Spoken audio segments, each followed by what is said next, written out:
ప్రేమగల తండ్రి, కృపగల దేవ, మరొక్కసారి చరిత్ర వెలుగులోనికి తండ్రి మేము ప్రవేశిస్తుండగా మాతో మాట్లాడండి. మీ వాక్యము ద్వారా సంఘాన్ని బలపరచండి తండ్రి. బలము లేని బలహీనమైన మాటలు మేము మాట్లాడుకొనక కేవలం తండ్రి మోటివేషన్ చేసే ఈ తరం ప్రసంగాల వలె మేము మాట్లాడుకుని వెళ్ళిపోక, వాక్యంలో రాయబడిన ప్రతి పదము, దాని వాస్తవికత, దాని యొక్క తండ్రి జరిగిన పరిస్థితుల యొక్క సమ్మేళనము, ప్రతిదాన్ని మీ ఆత్మ సహాయంతో మేము చూస్తున్నాం. మా నిరీక్షణకు, మా విశ్వాసమునకు, మా నిత్యత్వానికి ఆధారము లేఖనము. ఆ లేఖనాన్ని కాలయాపనగా చదువుకుని వెళ్ళిపోయే అన్ని దిగజారుడు సంఘాల వలె మేము ఉండక, మబ్బి పెట్టే బోధకులుగా తండ్రి మేము ఏమాత్రం మీ చేత తండ్రి విడవబడి నడిపింపబడక, మీ ఆత్మ ఆధీనంలో తండ్రి ప్రతి వారము మమ్మల్ని వాడుకుంటున్నందుకు మీకు స్తుతులు. ఆసక్తి కలిగ ప్రతి ఒక్క ప్రాణాన్ని మీరు రేపండి. వారితో ముఖ్యంగా మాట్లాడండి. సంఘ సహవాసంలో మేము వింటున్న ఈ ప్రాముఖ్యమైన ఈ వర్తమానం మా జీవితాలకు ఎంత తండ్రి విలువైనదో, దిక్చూసి లాంటిదో మరొకసారి మాకు తెలియజేస్తారని కోరుతూ, మరొకసారి ఈ సంఘాన్ని కూడా ఆదరిస్తారని అర్థిస్తూ క్రీస్తునామని ప్రార్థన సమర్పిస్తున్నాం తండ్రి, ఆమేన్. ఇక దయచేసి ఎవరు అటు ఇటు తిరగొద్దు. ఏమైనా పనులుంటే ముందుగానే ముగించండి. చూద్దాం. పోయిన వారం మనకి టెక్నికల్ ప్రాబ్లం వచ్చింది కనుక చాలామంది అడిగారు. వారి కొరకు చిన్న బ్రీఫ్గా జరిగిన విషయాలు జ్ఞాపకం చేస్తాను. ఈరోజు ఎవరైనా కొత్తగా వస్తే అయిపోయిన విషయాలు ఒకసారి జ్ఞాపకం చేస్తూ మనం ముందుకు కొనసాగుదాం. బైబిల్లో సంఘాలకి వ్యక్తిగతంగా రాసిన పత్రికలు ఉన్నాయి. అందులో ముఖ్యంగా సంఘానికి, కాపరికి రాసిన పత్రికలు సుమారు 3. ఒకటి మొదటి తిమోతి పత్రిక, రెండవ తిమోతి పత్రిక, మూడవది తీతు పత్రిక. ఈ పత్రికల్ని ఏమంటారంటే ఇవి కాపరి పత్రికలు అంటారు. ఈ కాపరి పత్రికలు నిజానికి క్రొత్త నిబంధనలో ఆ 3 పత్రికలు లేకపోతే పెద్దలు ఎలా నడవాలో తెలియదు. ఆ 3 పత్రికలు సంఘంలో లేదా క్రొత్త నిబంధనలు లేకపోతే ఒక కాపరి సంఘాన్ని ఎలా నడిపించాలంత క్లారిటీ ఉండదు. క్రొత్త నిబంధనలో ఈ 3 పత్రికలు లేకపోతే ఒక సగటు విశ్వాసి సంఘానికి ఎందుకు రావాలో తెలియదు. అందుకే ఈ 3 పత్రికలు చాలా ప్రాముఖ్యమైనవి సంఘానికి.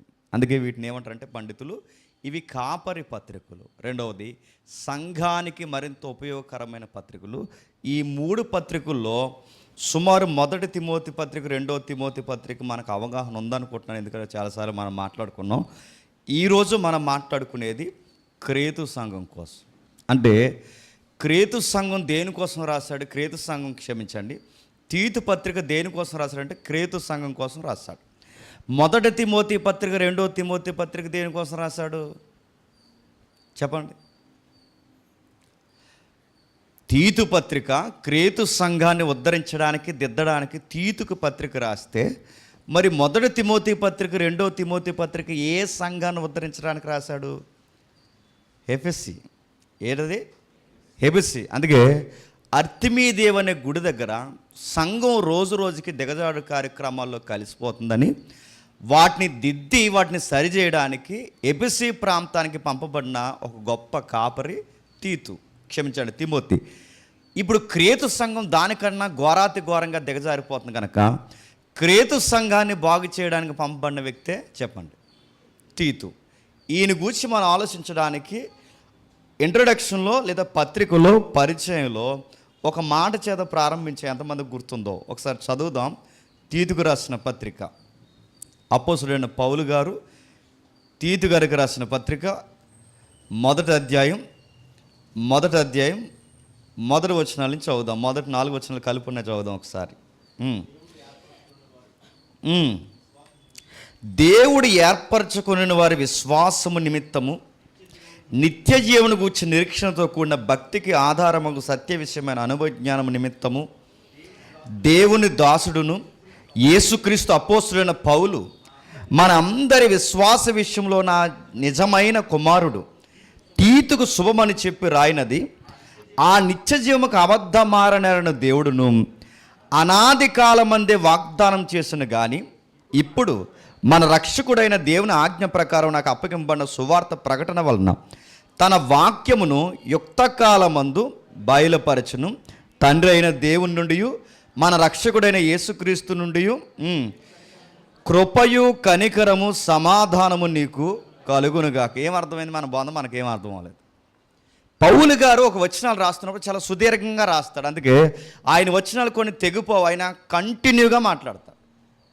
ఆయన పత్రికలు మనం చదువుతున్నప్పుడు ఏదో ముఖం ఎదుట మనకు నిలబడి మాట్లాడుతున్నట్టు రాస్తాడు ఆయన. అందుకే ఆ వచనాలు ఎక్కడ తెగ్గొట్టకుండా అంతా కలిపి ఒకే లైన్లో మాట్లాడుతుంటే ఏం మాట్లాడతాడంటే, ఒక మనిషికి నిత్యత్వం మీద అవగాహన ఉండాలి అంటే, అవునండి నాకు పరలోకం ఉందని నేను నమ్ముతున్నాను అంటే సరిపోదంట. ఒక మనిషికి నిరీక్షణ అంటే ఏంటో తెలియాలి అంటే, అవునండి నేను యేసుప్రభు కోసం నిరీక్షిస్తున్నానంటే సరిపోదట. నేను యేసుప్రభుని నమ్ముకుంటున్నానండి, నేను భక్తిగానే ఉంటానంటే నేను భక్తిగా ఉన్నాను అనుకుంటే సరిపోదట. నువ్వు భక్తిగా ఉన్నావో లేదో నిన్ను స్కాన్ చేసేది, నీకు నిరీక్షణ ఉందో లేదో నిన్ను స్కాన్ చేసేది, నీకు నిత్యత్వం మీద అవగాహన ఉందో లేదో నిన్ను పరీక్షించి కొలమానంలో నిలబెట్టేది ఏంటంటే సత్యం మీద అవగాహన ఉండాలి. సత్యం అనగానే లేఖనాల మీద మనకు అనుభవం ఉండాలి. అంటే వాక్యం మీద అనుభవం లేకపోతే మనం ఎలాంటి భక్తి చేస్తామో మనకు తెలియదు. వాక్యం మీద అవగాహన లేకపోతే అసలు పరలోకం మీద మనకు సరైన అవగాహన ఉండదు. బైబిల్ 66 పుస్తకాలు, వచనాలు, అధ్యాయాలు, ఇది పుంకాలుగా సందర్భానుసారంగా రాయబడిన ఈ బైబిల్ని క్రమానుగతంగా నేర్చుకోకపోతే అసలు నువ్వు ఎలాంటి భక్తి జరిగిస్తున్నావో నీకు తెలియదు. నువ్వు ఒక తన్మయత్వంలో బ్రతుకుతున్నావు అన్న సంగతి చచ్చే వరకు నీకు తెలియదు. చాలామంది ఏమంటారంటే, మాకెందుకు తెలియదండి పరలోకం ఉందని నమ్ముతున్నామంటే, పరలోకం ఉందని నమ్ముతున్నావులే, నీకు ఆధారం ఏంటి? నీ నిరీక్షణకు ఆధారం ఏంటి? ఈత చెబుతున్న ప్రసంగం ఇది ఇలా ఉంది అలా ఉందని నీ భక్తిని కొలవడానికి ఆధారాలు ఏంటి? చాలామంది చేసి తప్పేంటి చెప్పిన, బైబిల్ పట్టుకుని సంఘానికి వస్తారు కానీ ఆ బైబిల్ నేర్చుకోరు. ఏడుపు వచ్చి ఒక మాట చెప్తాను వినండి. ఈ బైబిల్ పట్టుకుని ఈ భూమి మీద ఈ విశ్వంలో అత్యధిక విషాదకరమైన మాట ఏదన్నా ఉంది అంటే బైబిల్ రోజు పట్టుకుని తిరిగి నరకానికి పోవడం, అది బాధ. నా మాటలు మీకు అర్థమేం లేదు. ఈ భూమి మీద విషాదకరమైన గడియ సంఘటన ఏదంటే ఏ బైబిల్ పట్టుకుని తిరుగుతున్నామో ఆ బైబిల్లో ఏముందో నీకు తెలియకుండా నరకానికి పోవడం. అదేంటంటే వాక్యం తెలియకపోతే ఎంత ప్రమాదం జరుగుద్దంటే చాలా ప్రమాదం జరుగుద్ది. నీకు భక్తి అంటే తెలియదు. చాలా సంఘాలు ఆదివారం నాడు విశ్వాసాలను నానబెడతారు, నానబెట్టి అలా వాదాచి అలా పంపించేస్తారు. అన్ని సంఘాలు ఎక్కడ వాక్యాన్ని నేర్పించరు, నేర్పించిన వినే విశ్వాసులు శ్రోతలు లేరు. అలాంటి జబ్బు సంఘాలకి అలా ఉండకూడదని గొడ్డల పెట్టి లాంటి పత్రికే చెప్పండి, తీతు పత్రిక. అందుకని రాస్తున్నాడు ఏమంటాడంటే నిత్య జీవం మీద మనకు అవగాహన ఉండాలి. అంటే ఇప్పుడు చాలామంది మీరు చూడండి, 25 సంవత్సరాలు చచ్చుకొచ్చాక ఆయన ఏమన్నాడు తెలుసా? మీకు చెప్పాను, నిజంగా పరలోకం ఉందంటారా అన్నాడు. నువ్వు 25 ఏళ్ళు చిరగదీసింది ఏంటి మాకు? నువ్వు 25 సంవత్సరాలు వచ్చి మనసు అడుగుతున్న మాట ఏంటో తెలుసా? నిజంగా పరలోకం ఉందంటున్నారని డౌట్ రేజ్ చేస్తున్నాడంటే ఈ మనిషికి బుర్రకి ఏమెక్కలేదు చెప్పండి, వాక్యం తెలియదు. 5 ఏళ్ళు సంఘానికి వచ్చి 10 ఏళ్ళు సంఘానికి వచ్చి యేసుప్రభు నిజంగా వస్తాడంటారా అని అడుగుతున్నాడంటే ఏమనాలి? ఈ మనిషికి బైబిల్ మీద అవగాహన లేదు. బైబిల్ అనేక మాటలు అలానే ఉంటాయండి, ప్రతిదీ పాటిస్తే కుదురుద్దండి అని ఇలాంటి మాటలు మాట్లాడతారంటే వీళ్ళకి బైబిల్ యొక్క కంటెంట్ ఏంటో వీళ్ళకే చెప్పండి అర్థం కాలేదు. అందుకే భక్తి అంటే ఏంటో తెలియదు. నువ్వు ఎలా నమ్ముతున్నావో, ఎలా జీవిస్తున్నావో, నీ వ్యాపారం ఏంటో, నీ సంసారం ఏంటో, నీ వ్యక్తిగత జీవితం ఏంటో, ఒక్కటేంటి నీ పుట్టిక గిట్టుక జీవనం, ఇవన్నీ నీకు పరిగణలోకి వెలుగులోకి వచ్చి నువ్వు ఎలా బతుకుతున్నావు నీకు తెలియాలి అంటే దీనికి ఎంటైర్ ఈ సినారీకి నీకు కావాల్సిన ఆన్సర్ చెప్పినా నీకు వాక్యం తెలియాలి. వాక్యం ఖచ్చితంగా తెలుసు. అందుకే చాలామంది బాధ్యత ఉన్న వాళ్ళు ఒక పుస్తకం పెన్న తెచ్చి రాసుకుంటారు. బాధ్యతలు ఈయనలు చేసే పని ఏంటి చెప్పిన, ఎప్పుడు వదిలేస్తారా అని చూస్తారు. చాలామంది రాసుకోరు, ఎందుకంటే అదే వీళ్ళకి ఏదన్నా అడుగుతున్నాను, ఏదైనా సీటీలకు సంబంధించింది, అకౌంట్కి సంబంధించింది అయితే ఎన్ని లెక్కలేస్తారండి? దాన్ని వాట్సాప్లో సేవ్ చేసుకుంటారు చెప్పండి, టెలిగ్రామ్లో సేవ్ చేసుకుంటారు, ఎన్ని సేవ్. నేను అడుగుతున్నాను, భూమి మీద 60 ఏళ్ళుండి పోయేదానికి నువ్వు ఎంత జాగ్రత్తగా నువ్వు సేవ్ చేసుకుంటున్నావే, నీ నిత్యత్వాన్ని తీసుకెళ్లే వాక్య మనిషి ఏం చెప్తున్నాడని ఒక మొక్కను ఒక నోట్స్ మెయింటైన్ చేస్తున్నావా? అరే వచ్చిన అర్థం ఇదా, ఇన్ని రోజులు నేను చదివినప్పుడు నాకు అర్థం కాలేదు, దీని అర్థం ఇదని ఎప్పుడన్నా దాన్ని అండర్లైన్ చేసి దాన్ని జ్ఞాపకంగా ఏమన్నా నువ్వు ఒక గుర్తులు పెట్టుకుంటున్నావా? ఇలా చేయకపోతే ఏమవుద్దో ఈ పత్రిక అంతా చదివితే మీకు అర్థమవుద్ది. నేను త్వరగానే ముగిస్తాను. ఇలా రాస్తూ పౌలు గారు అంటున్నాడు, నిత్య జీవను గూర్చిన కానీ, నిరీక్షణ గూర్చి కానీ, భక్తిని గూర్చి కానీ నీకు సరి అయిన అవగాహన ఉండాలి అంటే సత్య విషయమైన చెప్పండి అనుభవ జ్ఞానం ఉండాలి. ఆ సత్యాన్ని గూర్చి నేర్పించడానికంటే విశ్వాసము, నిత్యత్వము, నిరీక్షణ, భక్తి, ఈ 4 విషయాలు మీకు నేర్పించడానికే నన్ను దేవుడు అపోస్తలుడిగా పంపించాడు అంటున్నాడు. ఈ 4 విషయాలు అంటే సగటు విశ్వాసకి సంఘంలో ఏం పెరగాలి? విశ్వాసం పెరగాలి, నిత్యత్వంలో బలం చేకూరాలి, నిరీక్షణలో బలపడాలి, భక్తి విషయంలో తను దినదినం అభివృద్ధి పొందాలి. ఒక సగటు విశ్వాసి ఆదివారం వస్తే ఏ విషయాల్లో బలం పొందాలి అంటే ఈ 4 సంగతుల్లో బలం పొందాలి. కానీ మనం ఏం బలం పొందుతాం చెప్పనా? బాధల్లో ఉన్నారా అనగానే అంటారు. మీరు బాధపడకండి, నీ కోసం సముద్రం మీద నడిచి వచ్చే దేవుడు నీ కోసం ఉన్నాడు అనగానే అవును ప్రభువా, రేపటికల్లా ఈ సీటీలన్నీ కొట్టివేయబడుగాక. మెజారిటీ తెలుగు రాష్ట్రాల సంఘాలు ఈ వారం ప్రసంగాలన్నీ ఏం చెప్తారు చెప్పిన? ఈ వారమే కాదు, ఏ వారం ప్రసంగాలన్నా మీరు చూడండి, ఆశీర్వాదాలు, దీవెనలు, బ్లెస్సింగ్స్, ప్రాపర్టీ, వీటి కోసం మాట్లాడుతుంది తప్ప ఈ ప్రాస్పరిటీని దాటిన ఒక పాట కానీ, ఈ ప్రాస్పరిటీ దాటి ఒక ప్రసంగం కానీ మనకు కనబడుతుందా? ఏం నేర్చుకుంటున్నారని ముఖం మీద ఏలెట్టి అడిగే బోధకులు ఉన్నారా? సత్యాన్ని నేర్చుకుంటున్నారు లేదని అడిగే సంఘాలు ఉన్నాయా? ఏమనుకుంటున్నారు చెప్పనా? సహవాసం ఉంటే సరిపోదేటండి, ఎవరు చెప్పిన వాక్యమే కదండి అంటే, ఇలాంటి మాటలు పట్టుకుని ఏలాడుతున్న వాళ్ళందరినీ చెప్తాను, ఈ వాక్యం మొత్తం మీకు అర్థమైతే మీ గుండె జల్లు బనాలి, భయమేయాలి. అందుకే రాస్తున్నాడు, ఇలాంటి పత్రిక రాస్తున్నప్పుడు తీతుకి సంఘాన్ని ఉటంకిస్తూ అంటున్నాడు, క్రేతు సంఘాన్ని గురించి మాట్లాడుతున్నాడు. ఇదిగో 4 విషయాలు వాళ్ళకి ప్రాముఖ్యంగా చెప్పాలి. వాళ్ళకి భక్తి లేదు, విశ్వాసం లేదు, వాళ్ళ విషయంలో నిత్యత్వాన్ని గురించి, నిరీక్షణ గురించి వాళ్ళకి అవగాహన లేదు. క్రేతు సంఘం అంతా రాను దిగజారిపోయింది. ఎలాంటి పరిస్థితుల్లో సంఘానికి నేను సత్యమును బోధించానో అలాంటి సంగతుల విషయంలో సత్యమందు సంఘం నిలబడకుండా దిగజారిపోయింది. ఈ దిగజారిపోయిన సంఘాన్ని దిద్దడానికి పౌలు చేత పంపబడిన వ్యక్తే టైటస్. ఎవరు? తీతు. ఈ తీతు గారు వచ్చారు. ఈయన ఎవరంటే టూకీగా మనం చూసాం, ఈయన ఎవరో కాదు, ఈయన సాక్షాత్తు గ్రీకు పౌరుడు. ఎవరైనా గ్రీకు పౌరుడు. ఆ గలతీ పత్రిక మనం చూసాం, ఆయన తల్లిదండ్రులు ఎవరైతే ఉన్నారో తల్లి తండ్రి కూడా గ్రీకులే. తల్లి తండ్రి గ్రీకులే కనుక పుట్టిన ఈయన కూడా గ్రీకు పౌరుడే. అలాంటి గ్రీకు పౌరుడు పౌలు చేత వాక్యం చెప్పే సమయానికి ఆయన గ్రీకు పురాణ గాథలు బాగా వినేసి ఉన్నాడు.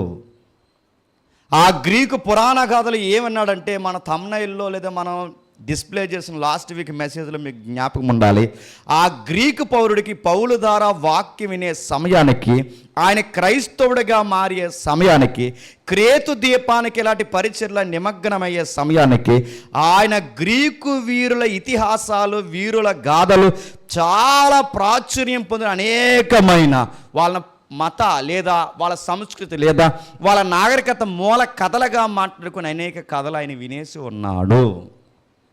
అలాంటి వినేసిన కథలు ఎక్కడ తిరిగాయి కథలంటే ఆ మధ్యధరా సముద్రం చుట్టే తిరిగాయి. బాగా వినాలి, ఆ మధ్యధరా సముద్రం చుట్టే కథలు తిరిగితే అదే మధ్యధరా సముద్రంలో ఒక దీపం ఉంది, ఆ దీపం పేరే క్రేతు. అంటే ఇప్పుడు ఈ క్రేతు దీపానికి వెళ్ళి ఈయన సువార్త చెప్పే సమయానికి అదే మధ్యధరా సముద్రం మీద చాలా స్టోరీస్ విన్నాడు ఈయన.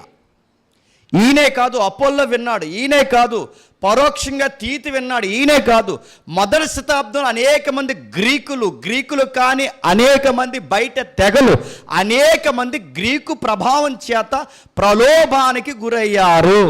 అక్కడ దాకా ఎందుకు, మన భారతదేశంలో కూడా గ్రీకు ఇతిహాసాలు కూరుకుపోయాయి.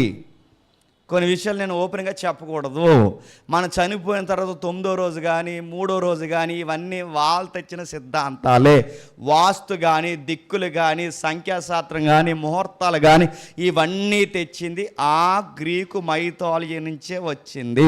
ఇంకా చెప్పాలంటే మీరు కావాలంటే ఒకసారి ఆ రాజమండ్రిలో చెప్తున్న వినండి, ఎప్పుడైనా మీకు ఓపుకుంటే. అలెగ్జాండర్ టైం నుండి, అంతకుముందు వీరుల గాథల నుండి, అలెగ్జాండర్ టైం నుండి హెలెనిజం అనేది ఈ ప్రపంచానికి బాగా పాతుకుపోయింది. హెలెనిజం అంటే మీరు వినండి, గ్రీకుల యొక్క గాథలు, గ్రీకుల యొక్క జ్ఞానము, గ్రీకుల యొక్క మేధాశక్తి, గ్రీకుల యొక్క లెక్కలు, గ్రీకుల యొక్క వాస్తు శాస్త్రము, గ్రీకుల యొక్క వాళ్ళ మేధాశక్తిని ప్రపంచానికి పరిచయం చేయడమే హెలెనిజం. ఇలాంటి దాన్ని తీసుకొచ్చిన ఆయన ఎవరంటే అలెగ్జాండర్ అధికారికంగా తీసుకొచ్చాడు. అలాంటి టైంలో అనేకమైన స్టోరీస్ ఈయన విన్నాడు. ఆ వినడమే కాదు, ఆయన అదే సొంత భూభాగం పౌరుడు గనక ఆయన చాలా గౌరవంగా అంతకుముందు వాక్యం తెలియకముందు బతుకుండాలి. క్రైస్తవుడిగా మారే సమయానికి ఆయన విన్న స్టోరీస్ ఏంటంటే ఇప్పుడు ప్రపంచాన్ని ఊపేస్తున్నా చెప్పండి ద ఒడిసిస్ స్టోరీ కూడా మీరు వినండి. కొంచెం మనకి అవసరం ఉంది ఈ పత్రికలో ఆ పదాలు.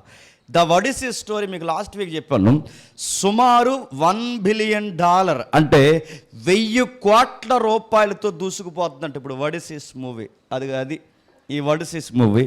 ఎవరు ఈ మూవీ తీసిందంటే బాగా వినాలి, లాజిక్ని, ఫిజిక్స్ని, సైన్స్ని బాగా నమ్మి కాస్మాలజీ మీద, టైం ట్రావెల్ మీద ఎక్కువగా ఎవరైతే సినిమాలు తీస్తాడో ఆయన సినిమా డైరెక్టరే కాదు, ఆయన చిన్న సైజు సైంటిస్ట్ కూడా పేరు మోసిన ఆస్కర్ డయాస్ మీద పరిచయం అక్కర్లేని క్రిస్టఫర్ నోలన్ అనే ఒక ఆయన డైరెక్టర్. ఆయన ఆ క్రిస్టఫర్ నోలన్ ఎవరైతే ఉన్నాడో ఆయన తీసాడు. ఈయన ఏం సినిమాలు తీసాడు అంతకుముందు అంటే ఇంటర్స్టెల్లార్ కానీ, లాజికల్ సైన్స్ ఫిక్షన్స్ కానీ, టైం ట్రావెల్ కానీ, 1-2 కాదు అనేకమైన లాజికల్ సబ్జెక్టులు ఆయన తీసేవాడు.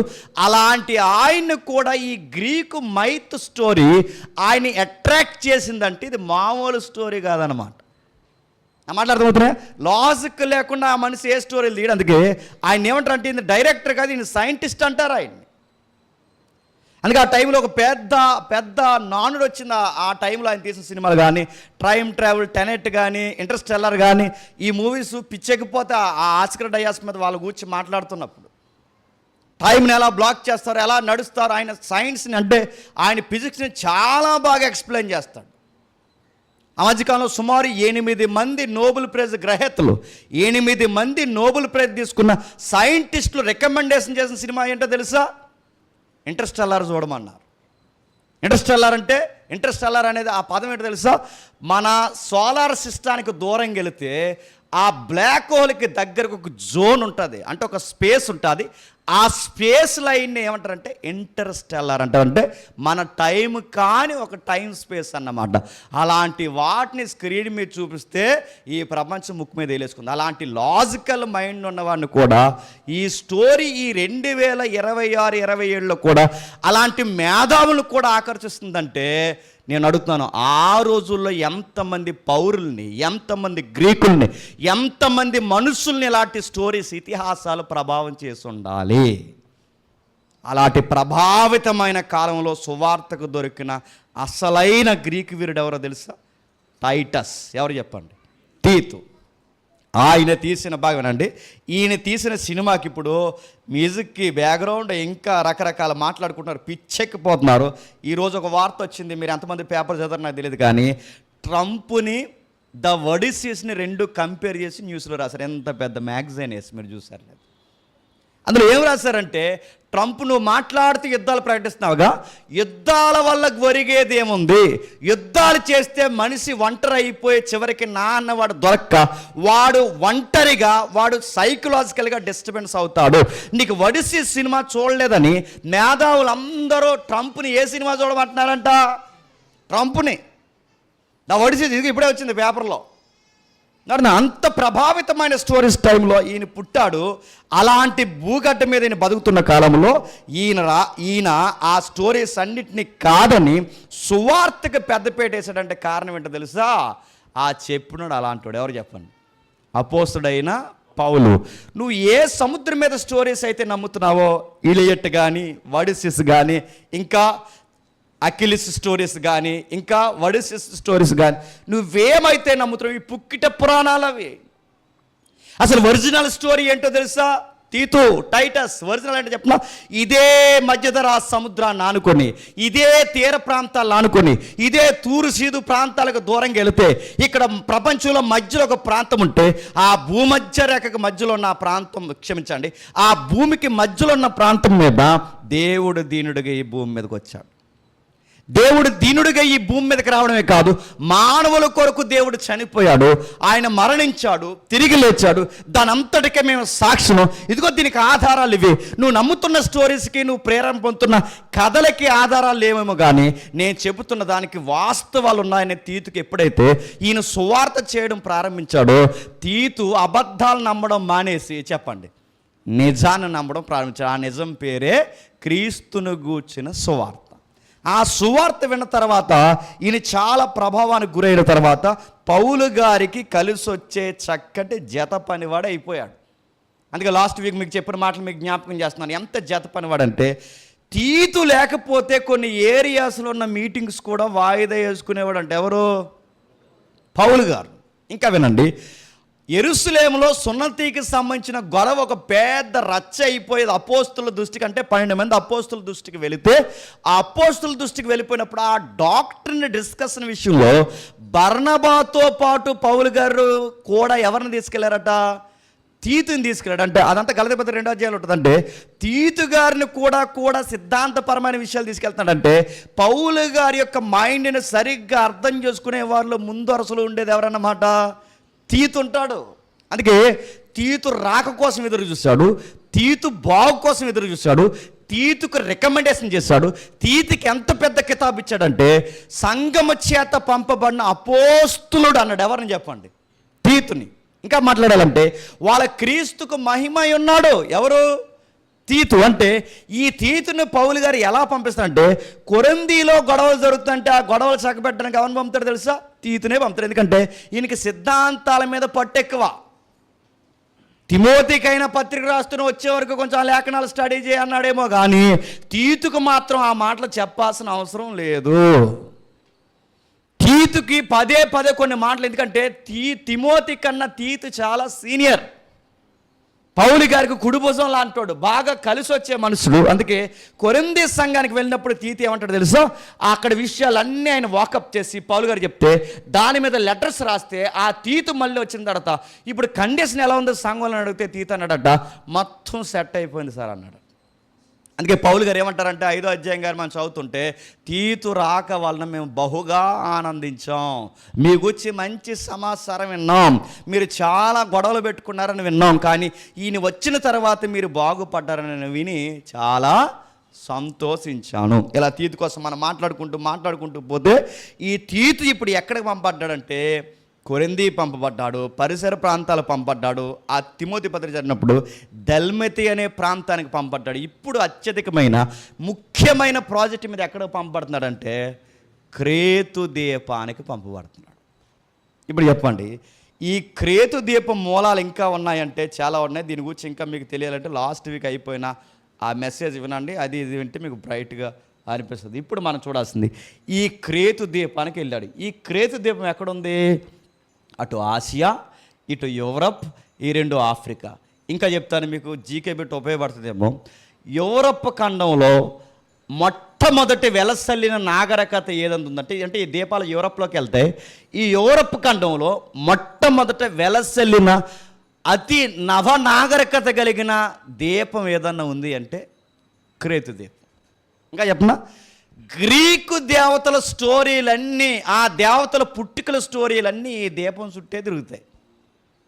గ్రీకుల్లో దేవతల రాజు అని ఒకడు ఉంటాడు. అంటే దేవతలకే రాజాడు.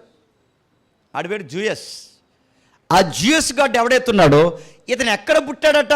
అట పుట్టలేదు, అట. ఇతను ఎక్కడ పుట్టాడని వాళ్ళ స్టోరీ చెప్పుకుంటారు, క్రేతులోనే పుట్టాడట. ఎందుకు పుట్టాడంటే, ఆ నాన్న అంటే కన్నోడు ఎవడైతున్నాడో ఆ కన్నవాడు అంటే నాన్నగారు నాన్న మరి ఆడెవడో ఆ కన్న నాన్న ఎవడెత్తున్నాడు చంపేద్దాం అనుకున్నప్పుడు ఇక్కడ గృహలో దాచిందంటే వాళ్ళ అమ్మ అదో రకం. ఇంకా నేను ఇప్పుడు చెప్పలేను, స్టోరీ సరిపోదు మనకి. ఇలాంటి స్టోరీస్ అన్నీ అక్కడ ఉన్నాయి. అందుకే సగం మనిషి సగం ఎద్దున్న దేవుడు స్టోరీ అక్కడ ఉంది, దేవతల స్టోరీ అక్కడ ఉంది.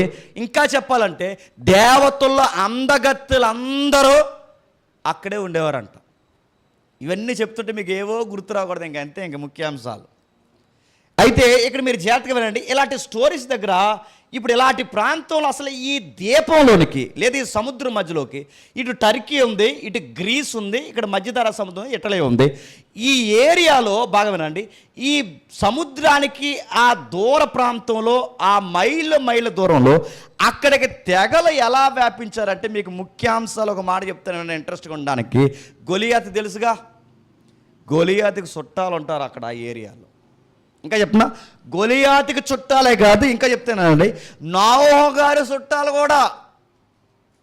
ఇంకా చెప్తానండి నోవహు గారి చుట్టాలే కాదు, నిమ్రోదు చుట్టాలు కూడా.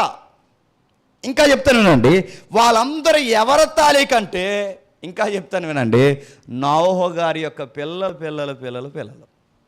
చూస్తారు ఎవిడెన్స్ ఒకసారి టూకీగా చూసి వెళ్దాం, మన ముఖ్యాంశాలకు ఒకసారి వెళ్దాం.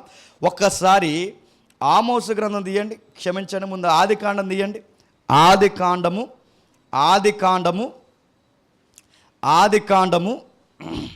10వ అధ్యాయం, ఆది కాండము 10వ అధ్యాయం 14 వచనం తీయండి ఒకసారి. ఆది కాండము 10వ అధ్యాయం 14 వచనం.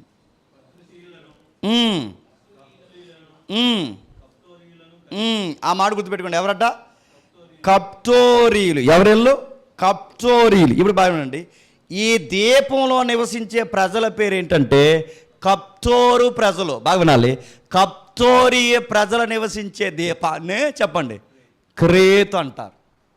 ఇంకా మీకు అర్థం కావాలంటే ఒక్కసారి అంటే ఈ క్రేతు ద్వీపానికి వచ్చింది ఎవరంటే ఆ 10వ అధ్యాయం నా దగ్గర 6వ వచనం చదవండి ఒకసారి. 6వ వచనం, హాము కుమారులు కూసు, మిస్రాయిము, పూతు, కానాను అనేవారు. ఇప్పుడు బాగా వినాలి, అంటే ఇక్కడ కనబడుతున్నది నోవహుకి 3 కొడుకులు ఉన్నారు, సేము, హాము, యాపెతు.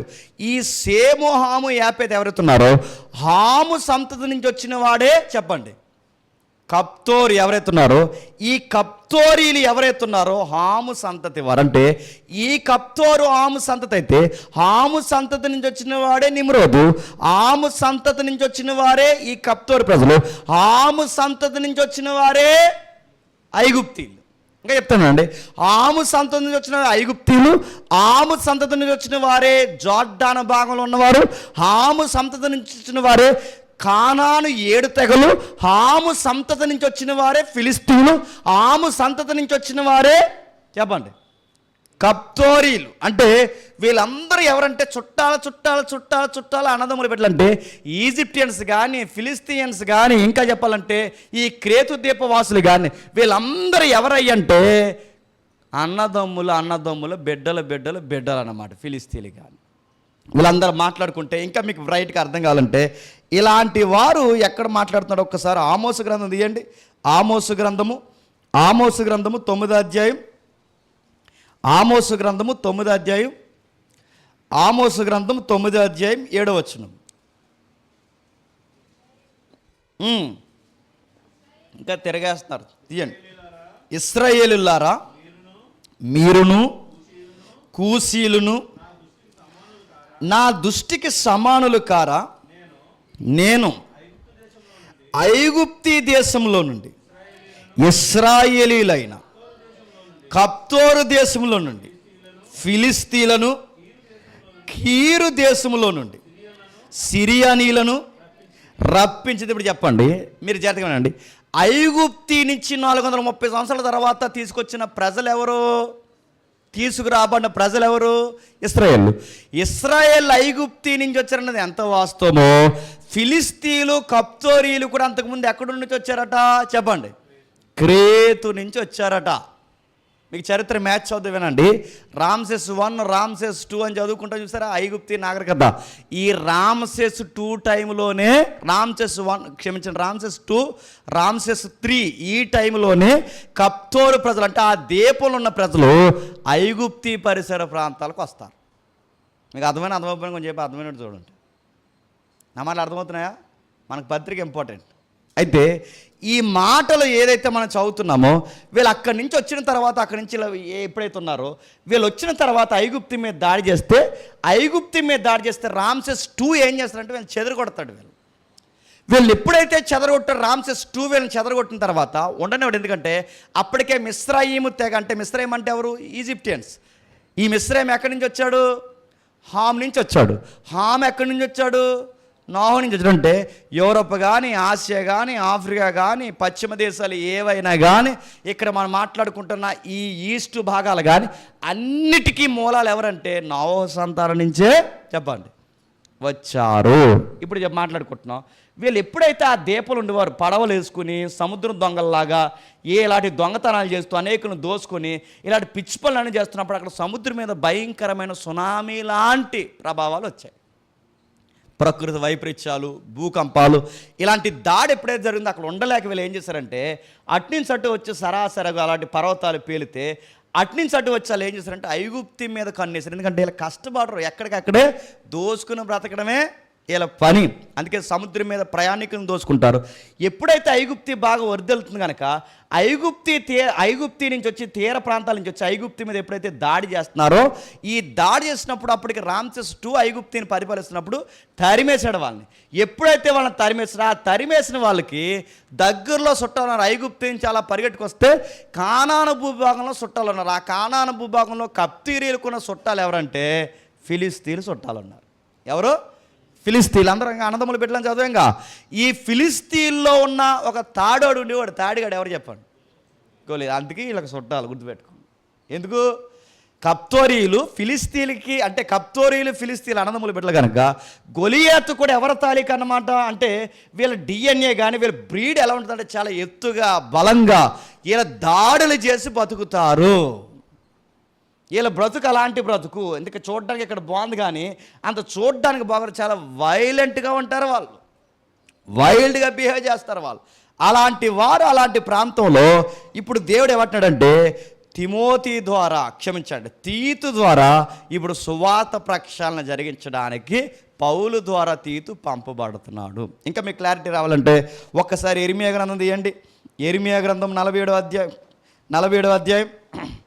ఇర్మియా గ్రంథం 47వ అధ్యాయం. ఇర్మియా గ్రంథం 47వ అధ్యాయం త్వరగా ముగిద్దాం. ఇర్మియా గ్రంథం 47వ అధ్యాయం. ఇర్మియా గ్రంథం 47వ అధ్యాయం 4వ వచనం. ఫిలిస్తీన్ల అందరినీ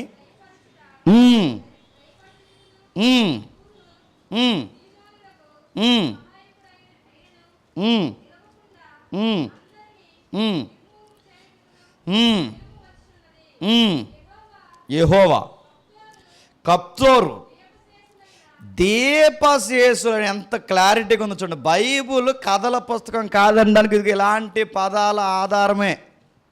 ఏంటంట? కప్తోరీల దీప ప్రజలు అయినప్పుడు చెప్పండి. కప్తోరు దీపం అన్నా, క్రేతు దీపం అన్నా, ఇంకా ఏ పదాలు వాడినా ఇవన్నీ ఏ ల్యాండ్ కోసం మాట్లాడుతున్నవే? క్రేతు ప్రాంతం కోసం మాట్లాడుతున్నవి. కప్తోర్ అన్నా, క్రేత్ అన్నా ఇవన్నీ చెప్పండి ఒకటే భూభాగం. ఆ ప్రజల కోసం ప్రస్తావన ఆది కాండం నుండి ఉంది. అలాంటి ప్రజలు ఎలా ఉంటారంటే మూర్ఖంగా ఉంటారు, సముద్రం మీద బతుకుతారు, తిరుగుబాటు చేస్తారు, తిండిపోతులు, స్వామర్లు, భ్రష్టులు, మూర్ఖులు, ఇంకా చెప్పాలంటే అడవిలో మృగాల్లాగా బిహేవ్ చేస్తారు. కష్టపడడం తక్కువ, ఎదుటోడిని దోసుకోవడం ఎక్కువ. ఇలాంటి వారికి సువార్త చెప్పి సంఘాలు కట్టాడు. ఎవరు చెప్పండి? పౌలు గారు. అక్కడ సంఘాన్ని స్థాపిస్తే పౌలు గారు ఒకే ప్రాంతంలో ఉండిపోడు కనుక మరో ప్రాంతానికి ఆయన వాక్యం చెప్పడానికి వెళుతున్న టైంలో అక్కడ మొత్తం సంఘం అంతా కొలాప్స్ అయిపోయింది. ఈ కొలాప్స్ అయిపోయిన సంఘాన్ని మళ్ళీ బాగు చేయడానికి తీతుని పంపడి. ఇది ఈ దీపం యొక్క హిస్టరీ. ఆ దీపానికి వెళ్ళిన తీతు యొక్క వెనక చరిత్ర. ఈ రెండు మైండ్లో పెట్టుకుని ఇప్పుడు పత్రిక దగ్గర రండి, మీకు అర్థమవుతుంది. ఒకసారి అదే పత్రిక తీతు పత్రిక 1వ అధ్యాయం, అదే తీతు పత్రిక 1వ అధ్యాయం 5వ వచనం. అసలు పత్రిక బ్యాక్గ్రౌండ్ ఇంకా బాగా అర్థమవుతుంది చూడండి. నేను నీకు ఆజ్ఞాపించిన ప్రకారం నువ్వు లోపముగా ఉన్న వాటిని దిద్ది ప్రతి పట్టణములోను పెద్దలను నియమించు నిమిత్తమై.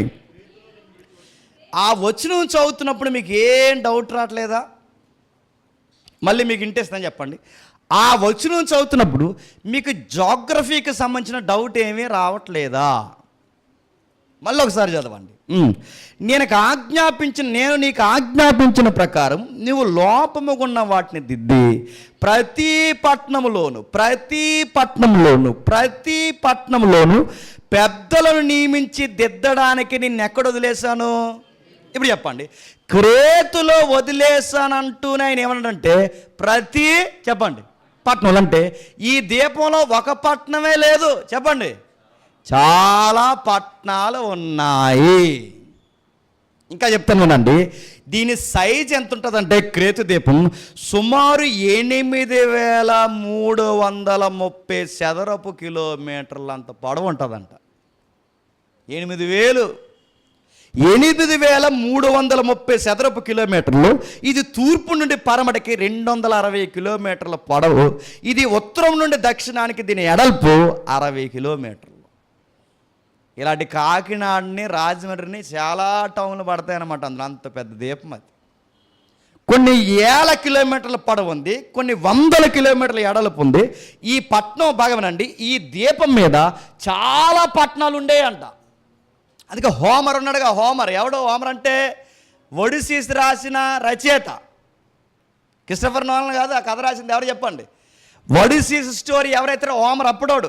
హోమర్ ఎవరైతే ఉన్నాడో హోమర్ రాసిన తన కథల్లో, తన ఇతిహాసాల్లో ఈ ద్వీపాన్ని ఏమంటాడంటే, తన రచనలో క్రేతు ద్వీపాన్ని 100 నగరాల ద్వీపం అంటాడు. ఏమంటాడు? 100 నగరాలు అంటే వర్ణిస్తున్నాడు అనమాట. నిజానికి 100 నగరాలు ఉండవు, కానీ అనేక నగరాలు ఉన్నాయనడానికి 100 నగరాల ద్వీపం. ఇంకా చెప్తాడు చూడండి. ఒడిసీస్ ట్రోజన్ వారు జయించి వచ్చిన తర్వాత, అంటే ఒడిసీస్ ఉన్నాడుగా, నీకు అర్థమైన చూడండి. ఈ ఒడిసీస్ ఎవడైతున్నాడో ఆ ట్రోజన్ వారు ట్రాయ్ మీద యుద్ధం చేస్తాడుగా. ఈ ట్రాయ్ మీద యుద్ధం చేసి వచ్చినప్పుడు వెంటనే భూభాగంలోకి ఇన్ని సంవత్సరాల తర్వాత వస్తే స్థానికులే ఒడిసీస్ని చంపేస్తారు కనుక ఒడిసీస్ ఏమని చెప్పుకుంటూ తిరిగేవాడంట. ఇవన్నీ హోమర్ రాశాడు. ఏమని చెప్పుకుంటూ తిరిగాడంటే, ఆ ఏదైతే క్రేతు ద్వీపం ఉందో ఆ క్రేతు ద్వీపంలో అత్యధిక ధనవంతుడు ఉండేవాడు. ఆ ధనవంతుడు ఎవరో కాదు, రాజు ఎవరో కాదు, మా నాన్న చనిపోయిన తర్వాత మా రాజ్యంలో వాళ్ళందరూ మా మీద తిరగబడిపోవడమే కాదు, నాలాంటి అన్యాయం చేశారు. ఆ తర్వాత నన్ను ఐగుప్తికి అమ్మేశారు. ఐగుప్తిలో కొన్ని సంవత్సరాలు నేను బానిసకున్నాను. అక్కడి నుంచి అలా తప్పించుకుని మళ్ళీ చెప్పండి ఇతాకా రాజ్యానికి వచ్చానని ఒక సొల్లు స్టోరీ చెప్తాడు. ఎవరు చెప్పండి? ఎవరు? ఒడిసీస్. ఈ సొల్లు అంతా రాసింది ఎవడు? హోమర్ రాశాడు. నడుపుతున్నాను. ఇవన్నీ నేను వాడండి. వీళ్ళు గొప్పగా చెప్పుకోవడానికి ఏ దీపం పేరు వాడుకుంటున్నారు చెప్పండి?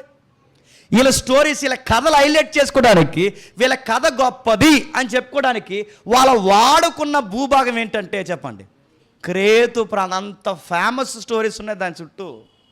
అలాంటి ఏరియాలో చాలా పట్టణాలు ఉన్నాయి. అందుకే పౌలు గారు అంటున్నారు, నేను నీకు ఆజ్ఞాపించిన ప్రకారము లోపముగా చాలా విషయాలు ఉన్నాయి. అలా చాలా లోపాలతో చాలా పట్టణాలు ఉన్నాయి. ప్రతి పట్టణంలో సంఘాలు ఉన్నాయంటే క్రేతులో ఒక సంఘం ఉందా? సంఘాలు ఉన్నాయా? సంఘాలు ఉన్నాయి. పట్టణాలు ఉన్నాయంటే పట్టణానికి సంఘాలు ఉన్నాయి. ఈ ప్రతి పట్టణంలో సంఘాలు ఉంటే ఆ పట్టణాల్లో ఉన్న సంఘంలో ఉన్న పెద్దలను నువ్వు నియమించాలి. ఇప్పుడు చెప్పండి, చాలా లోపాలు ఉన్న అతిపెద్ద లోపాల్లో ఒక లోపం ఏంటి చెప్పిన? ఆ పెద్దలకు ఉన్న జబ్బు ఇంకెవరికి లేదన్నాడు. చెప్పండి, అతిపెద్ద లోపం ఏంటంట? చెప్పండి. పెద్దలో అతిపెద్ద లోపం ఏంటంటే పెద్దలు. ఈ పెద్దలు నియమించే నిమిత్తం అంటే పెద్దలు బాలేదు, పెద్దల పరిస్థితులు ఏమాత్రం బాలేదు. ఇప్పుడు ఆ పరిస్థితులు అన్నిటిని నువ్వు చక్కదిద్దాలి, వీటిని మార్చాలి.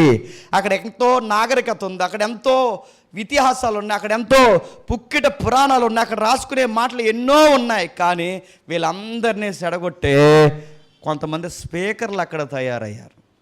బాగా వినాలి. నేను ఒక మాట చెప్తున్నాను, మీకు నచ్చినా నచ్చకపోయినా, ఎవరు చెప్పినా వాక్యమే కదండి అని ఇలాంటి నాసిరకం మాటలు మాట్లాడే వారికి మూతమే కొడుతుంది ఈ పత్రిక. మళ్ళీ చెప్తున్నాను, ఏదైతేనండి సహవాసమే కదని అడ్జస్ట్మెంట్ మాటలు మాట్లాడే ప్రతి ఒక్కరిని వాక్యం ఈ పత్రికలోని చెప్తుంది, జజ్జాగా నరకాన పోతారు మీరు. ఎందుకు అలా రాస్తున్నాడో మీకు అర్థం కావాలంటే 10వ వచనం చూడండి ఒకసారి. 10వ వచనం అనేకులకు విశేషముగా సున్నతి సంబంధులను, అవిధేయులను, వధరబోతులను, ఏంటంటే అనేకులు. ఇప్పుడు బాగా అనేకులు ఎవరున్నారంట అక్కడ? విశేషముగా సున్నతి సంబంధులు. చెప్పండి, వీరెవరు? సున్నతి సంబంధులు. వీరెవరు? యూదులు. వీళ్ళెవరు? ఆ టౌన్స్కి స్పీకర్లు. నా మాటలు అర్థమవుతున్నాయా? ఈ సున్నతి సంబంధాలు అనగానే యూదులు. ఈ యూదులైన వారు విశేషముగా వీళ్ళ యూదులని చెప్పుకుంటూ వీళ్ళ వదరబోతు మాటలు మాట్లాడుతూ జనాల్ని మోసం చేస్తున్నారు. ఇప్పుడు చెప్పండి, క్రేతులున్న ప్రతి సంఘం పాడైపోవడానికి ముఖ్యమైన కారణం ఎవరంట? చెప్పండి. సున్నతి సంబంధాలు ఎవరంటే జూయిష్ స్పీకర్స్ ఎవరైతే ఉన్నారో వీళ్ళ వలనే చెప్పండి సంఘాలు పాడయ్యాయి. ఇప్పుడు చెప్పండి, వీళ్ళ వలన పాడేయడానికి ఆధారం ఏంటంటే వీళ్ళ వదరబోతుల మాటలు మాట్లాడతారు. ఏ మాటలంట? వదరబోతు అన్న దానికి ఆంగ్లంలో వాడిన పదం ఏంటో చెప్పిన ఎంటీ వర్డ్స్ మాట్లాడతారు. అంటే ఆధారం లేని సొల్లు మాటలు మాట్లాడతారు అన్నమాట. కొంతమంది చూసారా, లోడ వాగుతుంటారు చూసారు. కొంతమంది అలా వాగడమే, ఆ వాగుడికి అర్థం ఉండదు. అలా వాగుతుంటే వీళ్ళు ఏదో ఒక స్టోరీ వదలబోతు మాటలంటే గొప్పలు మాట్లాడుతుంటారు చూసారా. వీళ్ళు ఏమంటారంటే నిన్నే మోడీ గారిని కలిసి వచ్చాను, ఈ మోడీని కలిసి వచ్చా అంటే ఇదో వదలబోతు, ఇది ఎమ్మెల్యే గారు ఫోన్ చేయమంటారా అంటాడు వీడు. ఇలాంటి బిల్డప్గా ఎక్కువైపోయాడు. ఎక్కడ చెప్పండి? క్రేతు సంఘులు అంటే వీళ్ళు ఏమంటారంటే వదరబోతులు మాట్లాడితే అన్ని గొప్పలు అన్నమాట, బిల్డప్లు అన్నమాట, ఆధారం లేని మాటలు. ఇంకా చెప్పాలి అంటే ఎంటీ వర్డ్స్ ఉపయోగిస్తూ వీళ్ళు ఏం చేస్తారంటే మోసం చేస్తారంటే వీళ్ళు ప్రతిదానికి ఏదో ఒక సొల్లు స్టోరీ చెప్తారు. ఇప్పుడు చెప్పండి, పుక్కిట పురాణాలు, ఇతిహాసాలు, దేవతల బొమ్మలు, దేవతల మొక్కుళ్ళు, నరబలులు ఇలాంటివన్నీ నమ్మి మగ్గిపోయి ఆ మధ్యధరా సముద్రంలో ప్రకృతి ఆరాధకులుగా బతుకుతున్న వారిని వాక్యం చెప్పి పౌలు గారు మారిస్తే, ఇప్పుడు పౌలు గారు లేని టైం చూసి వీళ్ళందరూ వాక్యం చెప్పడం మానేసి ఏం చెప్తున్నారంట? హోమర కన్నా సొలిసోరని చెప్తున్నారంట. ఎవరు చెప్పండి? ఏలో సున్నతి సంబంధాలు ఎవరు? హోమరే పెద్ద స్తోదు సోరీలు చెప్పాడంటే హోమర కన్నా ఓవర్ అయిపోయారు. ఎవరు చెప్పండి? ఓవర్ అయిపోయి ఏం చెప్తారు చూడండి. వీళ్ళు ఏం చెప్తున్నారంటే వదరబోతులు అంటే ఎంటీ వర్డ్స్ మాట్లాడతారు, సోది మాటలు మాట్లాడతారు, పనికొచ్చే మాటలు ఏమీ మాట్లాడరు. పైగా ఏదన్నా వాక్యం చెప్తే ఇలా బుద్ధి అంటే 9వ వచనంలో చెప్తున్నారు, తాను హితవాక్యం విషయంలో జనుల్ని హెచ్చరిస్తే వీళ్ళు ఏం చేస్తారట? ఎదురాడతారంట. ఏం చేస్తారు? ఎదురాడడం అంటే ఏంటి చెప్పండి? ఏదన్నా మంచి చెబితే అడ్డడిపోతారట. ఇది అలా కాదు, ఇలా చేద్దామంటే గొడవలు ఎట్టేస్తారట. అలా కాదు సంఘంలో ఇది పద్ధతి కాదంటే రేపు నుంచి మేము రావండి అంటారట. మీకు ఏమర్థమవుతుంది చెప్పండి? అంటే వీళ్ళని ఏం అనకూడదు అన్నమాట, తప్పని చెప్పకూడదన్నమాట. ఏది ఇది కరెక్ట్ కాదని మనం ఎలుగెత్తి చూపించకూడదు. చూపిస్తే ఏమంటారంటే అడ్డడిపోతారు, ఎదురాడేస్తారంట. తీతో నేను ఎందుకు పంపుతున్నాను చెప్పనా? ఆ పెద్దలకి తెరవలేదు. ఈ పెద్దలకి తెరవలేకపోవడానికి కారణం చెప్పనా? ఆ వాక్యం చెప్పే వాళ్ళందరూ సోదిగాళ్ళు. ఈ సోదిగాళ్ళ వలన చాలామంది ఎలా తయారయ్యారు తెలుసా? వాక్యం చెప్తుంటే ఎదురు పడతారు. కొంతమంది మీరు చూసారా, గట్టిగా వాక్యం చెప్పామనుకోండి లేచి వెళ్ళిపోతుంటారు. అలా మొన్న అక్కడ మీటింగ్కి వెళ్ళాం, గట్టిగా వాక్యం చెప్తుంటే పక్క పోయి ఎట్టిన అలా తిట్టేస్తాడు. మరి ఎలా తిట్టాలి? బుజ్జగించలేము బాబు, మంచోడు నువ్వు, శ్రీ తర్వాత నువ్వే అనాలే. అంటే ఏం అనకూడదు, హార్డ్గా మాట్లాడకూడదు, వీళ్ళని ఖండించి మాట్లాడకూడదు. అంటే వీళ్ళకి గట్టిగా వాక్యం చెప్తే, యథవాక్యం చెబితే, హెచ్చరిస్తే ఏం చేస్తారట? ఎదురాడతారట. ఆ ఎదురాడే వారిని నువ్వు ఖండించాలి, ఆ ఎదురాడే వాళ్ళని నువ్వు చక్కదిద్దాలి. శక్తిగల వాక్యాన్ని, ఉపదేశాన్ని చెప్పి బోధను గట్టిగా చేపట్టి ఆ దీవులో నువ్వు రివైవల్ స్టార్ట్ చేయాలి. అందుకే నేను అక్కడ పంపించాను. ప్రతి పట్నం ఎలాగ తయారైంది అక్కడ, ప్రతి పెద్ద అలాగే తయారయ్యాడు అక్కడ. అందరూ పొగరబోతులు ఎక్కువైపోయారు.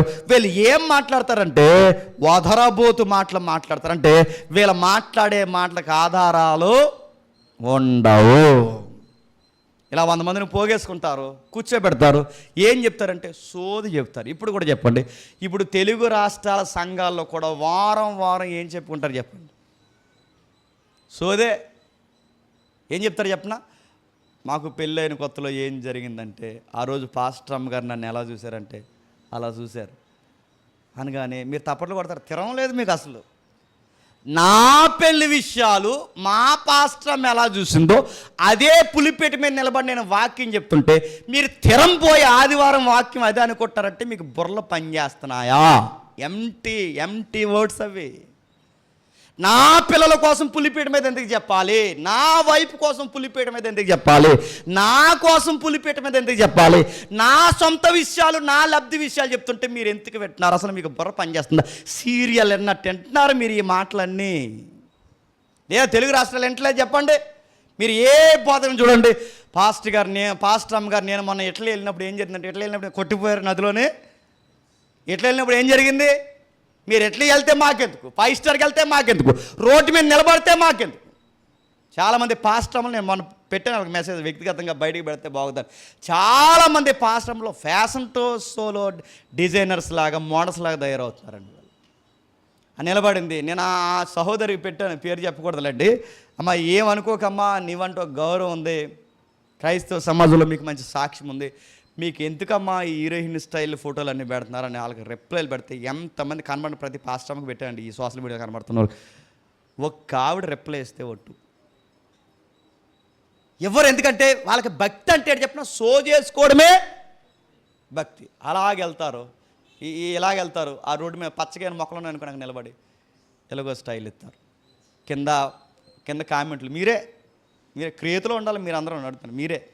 వీళ్ళందరూ ఏమంటారంటే, పాస్టర్ అమ్మగారు ఎంత అందంగా ఉన్నారు, పాస్టర్ అమ్మగారు చీర ఎంత అందంగా ఉంది, పాస్టర్ గారు సూట్ బాగుంది, పాస్టర్ గారు స్టైల్ బాగుంది, పాస్టర్ గారు బ్యాక్గ్రౌండ్ ఎంత బాగుంది, God bless you, blessed people, మీరు ఎంతగా దేవుడు దీవించాడంటే తెర ఉందా? దీన్నే తీతులు ఏమంటారు చెప్పిన, వదరబోతులు ఎంటీ వర్డ్స్ మాట్లాడుకుని ఏమనుకుంటారు చెప్పిన, అది భక్తి అనుకుంటారు. ఆధారం లేని మాటలు గడిస్తూ ఇది భక్తి అనుకుంటారు. అక్కడ రాస్తున్న పథకం వచ్చి వారు నోళ్ళు మూయించాలి నువ్వు, ఎందుకంటే వాళ్ళ పులిపేటని సోదికి వాడుతున్నారు, అనవసరమైన మోటివేషన్ చేస్తున్నారు. ఇంకా వారు ఉపదేశింపకూడని వాటిని చెప్పండి దుర్లభం కొరకు ఉపదేశించచ్చు కుటుంబాలనే చెప్పండి.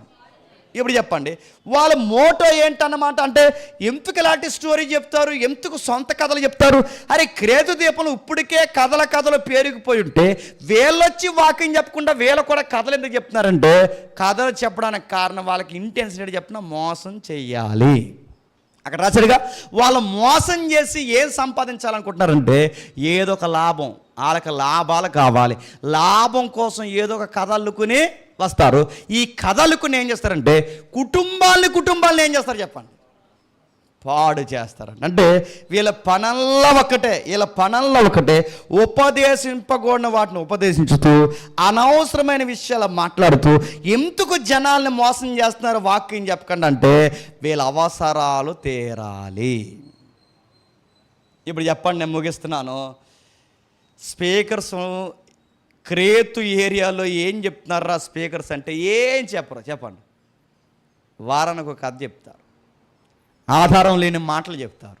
ఇంకా చెప్పండి, వాళ్ళకి అవసరమైన అనుకూలమైన మాటలు చెప్తారు. కుటుంబాలకి అవసరం లేని సంగతులు మాట్లాడి కుటుంబాలను ఏం చేస్తారు చెప్పండి, పాడు చేస్తారు. ఇవన్నీ చెబితే నడుతున్నాను. మరి విశ్వాసులు ఏం చేస్తున్నారు? తప్పండి, వేదిక నాలో వాడకూడదు, అలాంటి విషయాలు చెప్పకండి అనరంట. వాళ్ళు ఏం చేస్తారు? కింద రాస్తున్నారు చూడండి 12వ వచనంలో, వారిలో ఒకడు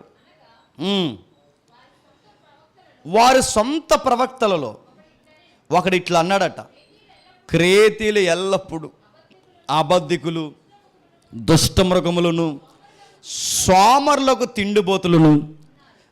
ఇప్పుడు చెప్పండి, క్రేతీలు ఎల్లప్పుడు అంటే గుర్తుపెట్టుకుని, క్రేతులున్న ప్రజలు ఇప్పుడు సంఘంలో ఉన్నవారు అందరూ ఎలా తయారయ్యారంటే వీళ్ళెల్లప్పుడూ అబద్ధికులు, వీళ్ళెల్లప్పుడూ దుష్టులు, వీళ్ళెల్లప్పుడూ చెప్పండి సోమరులు, తిండిబోతులు, తిరుగుబోతులు. ఎందుకు వీళ్ళు ఎలా ఉన్నారు చెప్పండి? మేము మళ్ళీ అడుగుతున్నాం చెప్పండి, దుష్టులు కానీ, అబద్ధికులు కానీ, తిండిపోతులు కానీ, సోమరులు కానీ అలాగే ఉండడానికి కారణం ఏంటి చెప్పండి? వాళ్ళకి వాక్యం చెప్పేవాడు ఎవడు లేడు. ఈ సంఘాలు ఎలా ఉన్నాయి చెప్పనా? మీరు మమ్మల్ని ఏమనకండి, చెప్పండి, మిమ్మల్ని ఏమను. అలా వస్తారు, అలా కూర్చుంటారు, ఇదే మీరే క్రియేట్ అనుకోండి. అలా వస్తారు, అలా కూర్చున్న తర్వాత నేను ఏదో వాగుతాను అనమాట. అలా వాగగా మీరు ఎలాగోసారి టైం చూసుకుంటారు. 1:30 అయిపోయింది, ఇంక వదలరెడ్డి అని, 2 అయిపోతుంది, ఇంక వదలరెడ్డి అని. అలా వాగిన తర్వాత నేనేదో వాగుతాను, మీ పని మీరు చూసుకుంటారు. చివరికి మీరు ఏం చేస్తారంటే ఆ కష్టపడి దాంట్లో లేదా ఏదో ఒక రూపాయి పాప మీరు ఇచ్చేసి వెళ్ళిపోతారు. చివరికి మీకు నాకు లబ్ధి ఏంటంటే నేను మిమ్మల్ని ఏమన్ను చెప్పండి, మీరు నన్ను ఏమనక. ఇలా అయిపోయినాయి అంటే ఏ సంఘాలు చెప్పండి? వాళ్ళు దుష్టులుగా ఉండడానికి, సోమరులుగా ఉండడానికి, ₹1 నిజాయితీగా సంపాదించాలన్న బతుకు వాళ్ళకి లేకపోవడానికి కారణం ఏంటంటే మళ్ళీ చెప్తుంది వాక్యము, వాళ్ళ వాక్యం నేర్చుకోక.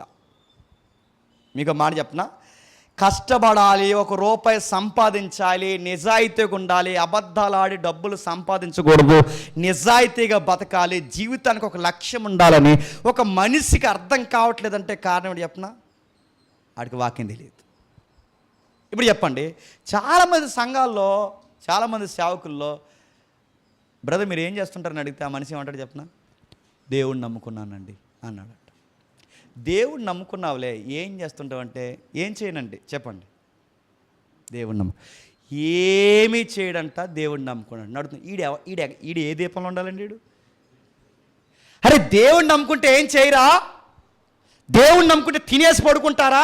దేవుణ్ణి నమ్ముకుంటే కష్టపడరా? దేవుణ్ణి నమ్ముకుంటే ₹1 సంపాదించరా? దేవుణ్ణి నమ్ముకుంటారే ఇక ఏ పని చేయరా? క్రేతు దీపంలో అయిపోవడానికి కారణం చెప్పినా, వాళ్ళ దేవుణ్ణి ఎరిగారట, కానీ వాళ్ళ దేవుణ్ణి ఎరిగినా ఇలా ఉండకూడదని వాళ్ళకి ఎందుకు తెలియట్లేదంటే చెప్పండి, ఆ పులిపేట మీద నిలబడిన పాస్టర్లు వాళ్ళకి వాక్యం చెప్పరంట. వాక్యం తెలియకపోతే విశ్వాసి రాను ఎలా అవుతాడు చెప్పిన? దుష్టుడు అవుతాడు, దుర్మార్గుడు అవుతాడు, సోమరు అవుతాడు, తిండిపోతు అవుతాడు, ఆడెందుకు పనికి రాని సన్నాసిగడు అవుతాడు. మళ్ళీ చెప్తున్నా, చాలామంది దేవుడి పేరు చెప్పి ఎగ్జామ్స్ ఎగ్గొట్టే వాళ్ళు ఉన్నారు తెలుసా? దేవుడి పేరు చెప్పి ఉద్యోగాలు ఎగ్గొట్టే వాళ్ళు ఉన్నారు తెలుసా? దేవుడి పేరు చెప్పి పనికి వెళ్లకుండా సోమరులకు దొల్లే వాళ్ళు ఉన్నారు తెలుసా? మీకు ఎందుకు ఇలాంటి యాటిట్యూడ్ వచ్చిందంటే కారణం చెప్పినా, మీకు ఎవడో సోది చెప్పేవాడు ఉన్నాడు అంటే దేవుడు నమ్ముకుంటే పని చేయకూడదని చెప్పిందా బైబిల్? దేవుడు నమ్ముకుంటే కష్టపడకూడదని చెప్పిందా బైబిల్? అడుగుతున్నాను, క్రేతు దీపానికి వెళితే ఈ సున్నతి సంబంధమైన బోధకులే క్రేతు ప్రజలు నచ్చుతున్నారు తప్ప పౌలు గారు ఎందుకు వాళ్ళకి నచ్చట్లేదు చెప్పండి? ఎందుకు నచ్చట్లేదు చెప్పినా? పౌలు గారి బోధలు ఎలా ఉంటాయి ఏమంటే చెప్పినా, ఎవడైనా ఖాళీగా తిరిగితే, మీరు రాసి పెట్టుకోండి, ఎవడైనా ఖాళీగా తిరిగితే వాడితో మీరు తిరగొద్దు. పౌలు బోధది. ఇంకా చెప్తాను రాయండి, పౌలు గారు ఎవడైనా ఖాళీగా తిరిగితే వాడితో మీరు తిరగొద్దు, ఎవడైనా పని చేయకపోతే భోజనం చేయొద్దు. పౌలు గారు ఇంకా అన్నారు, ఎవడన్నా అబద్ధికులు కానీ, సోమరులు కానీ, తిండిపోతులు కానీ దేవుని రాజ్యానికి చెప్పండి వారసులు కారని పౌలు గారి మెసేజ్లు. ఇలాంటి మెసేజ్లు చెప్తుంటే ఆ దీప నివాసులకు నచ్చుతున్నాయా? నచ్చు. ఆ రోజు నచ్చు చెప్పండి, ఈ రోజు నచ్చు, ఏ రోజు నచ్చు. మరి జనాలకు ఏమి నచ్చుతాయంటే మీ పిండి పిసుకు తొట్టేయు చెప్పండి, నీ బుడ్డలో నూనెయు, మీ ఆస్తులు వర్ధలను గాక, దేవుడు ఎల్లప్పుడూ మిమ్మల్ని దీవించినా కనుగానే కింద ఉన్న వాళ్ళు అంటారు థ్యాంక్ యూ పాస్టర్ గారు అంటారు. ఏ బోధలు నచ్చుతాయి చెప్పండి? మీకు కలిసి వస్తాయని చెప్పే బోధలు నచ్చుతాయా?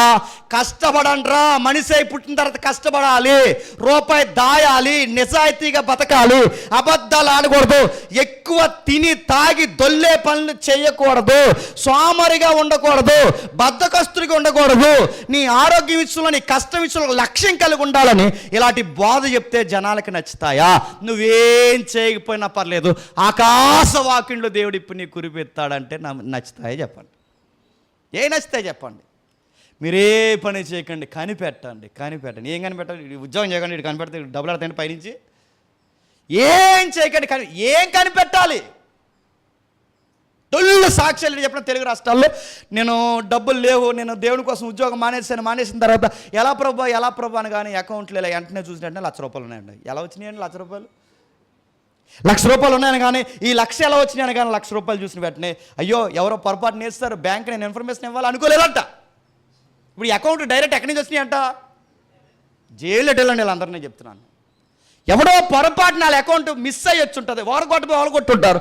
ఇలా వచ్చినప్పుడు బ్యాంక్ ఇన్ఫర్మేషన్ ఇచ్చి నువ్వు అబద్ధాలు ఆడకుండా అయ్యో ఈ నా డబ్బులు అనకూడదు, నువ్వేం చేయాలి దేవుడు పెట్టవైతే అయ్యో ఎవరియో వచ్చాయి పొరపాటు జరిగింది, ఇది ఏ అకౌంట్ నుంచి ఏ అకౌంట్కి వచ్చినా ఒకసారి చెక్ చేయండి సార్ అని నువ్వు బ్యాంక్ ఆఫీసర్ చెప్పకరొద్దు.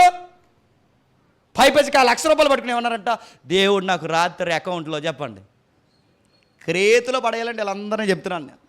ఈ స్పీకర్లు అక్కడ ఉండాలి చెప్పండి, వేళ్ళు అక్కడ ఉండాలి. పౌలు గారు చెప్తున్నారు, ఏమని చెప్తున్నా, ఖాళీగా తిరిగేవాడు చాలా డేంజర్ గాడు సంఘానికి. వాడు ఖాళీగా తిరిగితే వాడితో మీరు తిరగొద్దు, పని చేయని వాడితో మీరు చెడ్డబట్టలు వేయొద్దు, ఏ పని చేయని వాడికి భోజనం చేసే అర్హత కూడా లేదు. అబద్ధికులు, సోమరులు, తిండిపోతులు దేవుని రాజ్యానికి చెప్పండి హక్కుదారులు కారు. ఇప్పుడు ఇలాంటి బోధకులు బాగానండి, పౌలు కానీ తీతు కానీ ఇలాంటి బోధకులుగా వీళ్ళు చేస్తుంటే వాళ్ళకి నచ్చదు. ఈరోజు బ్లెస్సింగ్ అంటే చెప్పిన చర్చికి వస్తారు, ఆ చర్చికి వచ్చిన తర్వాత రండి మీ కానుకలు ఇవ్వండి చెప్పండి వెళ్ళిపోండి, మేము వస్తాం మా కష్టార్జితంలో ఎంతో కొంత నీకు ఇస్తాం, నువ్వేదో అలా అక్కడ నిలబడి ఇక్కడ నిలబడి ఇలా వాగుతుంటాను. అలా వాగుతుంటే వాళ్ళు అడవలోడ వదరబోదులు అంటే చెప్పండి, ఏదో ఎంటీ మైండ్తో నేను మాట్లాడగా ఆడ వదిలేసిన తర్వాత లాస్ట్లో మీరు అనుకునేది చెప్పిన బ్లెస్సింగ్ ప్రేయర్ మర్చిపోయారేంటి అంటారు. ఏ ప్రేయర్ అంట? ఆశీర్వాద ప్రార్థన ఇవ్వకపోతే అలా అరగదాలకి తెలుసా, ఎలాగ అలవాటు అయిపోయినా తెలియదు కానీ తెలిసి ఇలా అయిపోయారట. అందుకే 16వ వచనంలో ఒక మాట అంటున్నాడు చూడండి, ముగిద్దాం. 16వ వచనంలో ఏమంటున్నాడు చూడండి ఒకసారి. అయినా దేవుణ్ణి ఎరుగుదుమని క్రేతు ప్రజలందరూ చెప్పుకుంటారు, అసహ్యులు, అవిధేయులు, ప్రతి సత్కార్యానికి విషయంలో భ్రష్టులు, తమ క్రియల వలన వాళ్ళ దేవుణ్ణి ఎరుగరు. నేను సహోదరులుగా, అన్నలుగా, తమ్ములుగా మీ అందరిని ప్రేమించని చెప్తున్నది ఏంటంటే, ఈ సంఘంలో మీరు ఫిజికల్గా ఎంత కష్టపడి ఇక్కడ పని చేస్తున్నారో నాకు తెలియదు కానీ అది వెరీ గుడ్, చేయండి.